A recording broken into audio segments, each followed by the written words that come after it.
Hello and welcome to this mini series, which is about how to be a successful reader and writer. In this session, I will introduce the 5 big skills, the big 5, and I will dig a little bit deeper into what is phonological awareness, what we do in early years, how and why we work with letter sounds and not spelling the letters, and also how we can teach proper formation. So let's dig into it. If the word rhymes, give me a quiet thumb up. If the word doesn't rhyme, give me a quiet thumb down right in front. Are you ready? Play, stay.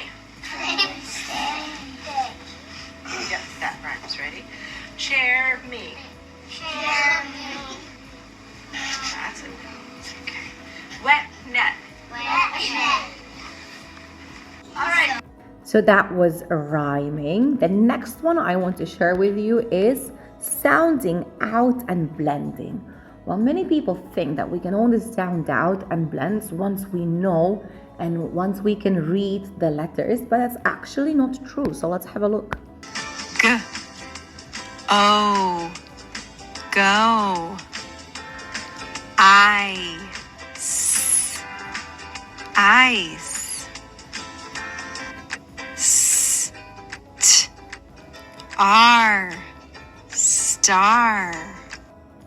So as you can see, we are sounding out and blending just by listening, because it's so important to get children actively listen to the letter sounds and blend them inside their heads.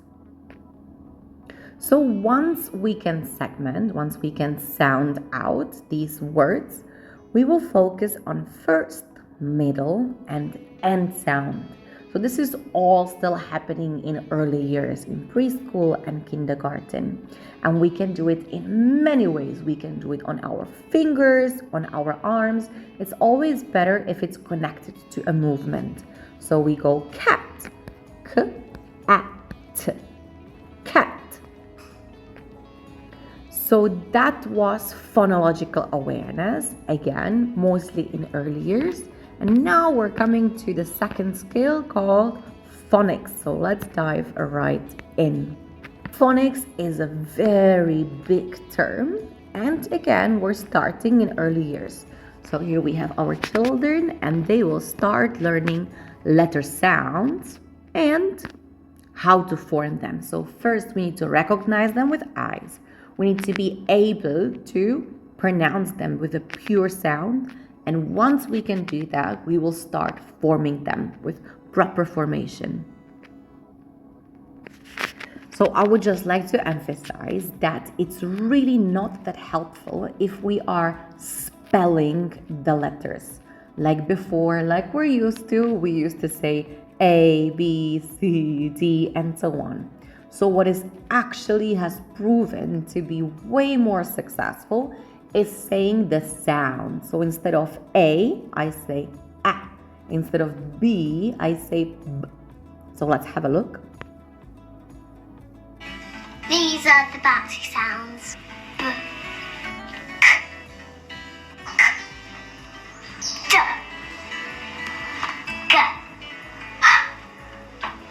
j, k, qu, ch, w, x, y, ch,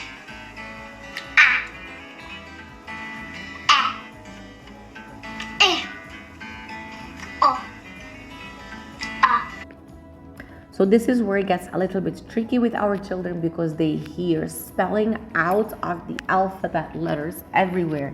So they get a little bit confused because they're used to H, K, B, and then they would say E for elephant, where it will be a much more beneficial for them to say E for elephant, because that will get them reading much faster. The other thing that we are struggling with a lot is letter formation. So even our high achievers that are working with digraphs and tricky words, they're actually struggling with proper formation of some of the letters. So here are some tricks. This is from our classroom. We're mirroring a lot of the letters. So which one is correct? The bottom one. Again, this is how some of us were writing letter sound A. Looks like a lot like kwa. So we would like to see around the apple and down the leaf proper formation.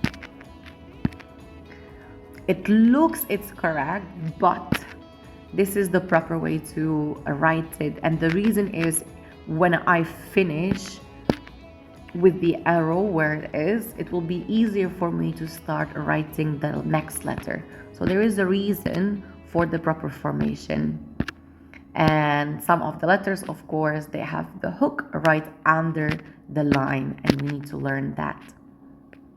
So how can we teach this letter formation? For example, when you click on the picture on the left, you will get all the rhymes of how we are writing the letters. For example, for A, around the apple and down the leaf. For S, slither down the snake. And the reason why we're saying these rhymes is because it will remind the children what is the proper formation and where do I start first. Whenever we are writing in our journals, I like to write, before I even start writing on the line, I like to draw a little kitty cat, because the kitty cat will show me where I end some letters and where I start writing the other letters. And of course, the kitty cat has also a tail, which will show me that some of the letters, they have the hook right under the line. So before we start writing, we can draw a kitty cat. And again, if we are visual learners, we can play some videos to remind us the proper formation. Around the apple and down the leaf. Around the apple and down the leaf. Around the apple and down the leaf. Around the apple and down the leaf. So as you can see, it's very catchy. Let's see another letter sound. Down to his hooves and over his back. Down to his hooves and over his back. Down to his hooves and over his back. Down to his hooves and over his back.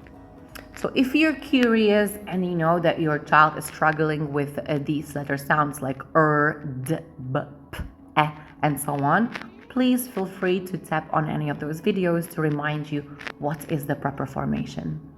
I hope that this video was helpful for you. If it was helpful, write down the word helpful. If you would like a link to this presentation, write down I want a link to this presentation. Thank you for being here and see you next time. Bye bye.